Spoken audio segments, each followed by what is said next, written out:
UEFA champions লিগের মতো কাঠামোয় পরিবর্তন এসেছে এএফসি চ্যাম্পিয়ন্স লিগেও। শুধু কাঠামোই নয়, টুর্নামেন্টের নামও বদলে গেছে আংশিক। এএফসি চ্যাম্পিয়ন্স লিগের নাম এখন এএফসি চ্যাম্পিয়ন্স লিগ এলিট। বদলে যাওয়া সেই এলিট টুর্নামেন্টে কাল নিজের প্রথম গোলটি পেয়েছেন ক্রিস্টিয়ানো রোনালদো। জিতেছে তার দল আল নাসরও। কাতারের আল রায়ানকে 2-1 গোলে হারিয়েছে আল নাসর। দলের দ্বিতীয় গোলটি করার পর সেটি প্রয়াত বাবাকে উৎসর্গ করেছেন পর্তুগিজ মহাতারকা।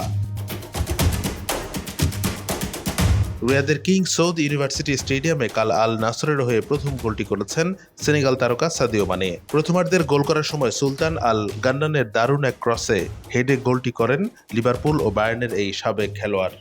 বদলে যাওয়া এএফসি চ্যাম্পিয়ন্স লিগে আল নাসরের প্রথম ম্যাচটি খেলেননি ভাইরাল ইনফেকশনে ভোগা রোনালদো। সেই ম্যাচটি ইরাকের আল শর্তার সঙ্গে 1-1 গোলে ড্র করেছিল আল নাসর। সোমবার এলি চ্যাম্পিয়ন্স লিগে প্রথম খেলতে নামা রোনালদো দ্বিতীয়ার্ধের শুরুতেই একবার আল রাইয়ানের জালে বল পাঠিয়েছিলেন। অফসাইডের কারণে বাতিল হয় সেটি।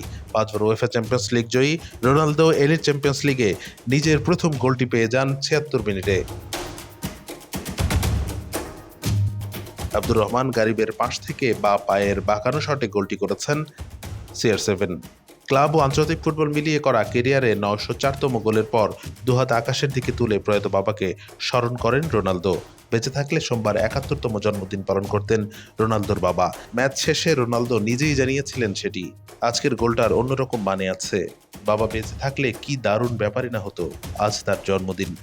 87 মিনিটে ব্রাজিলিয়ান খেলোয়াড় রজার গেদেসের গোলে ব্যবধান কমায় আল রাইয়ান। এই জয়ে 2 ম্যাচে 4 পয়েন্ট পেল আল নাসর।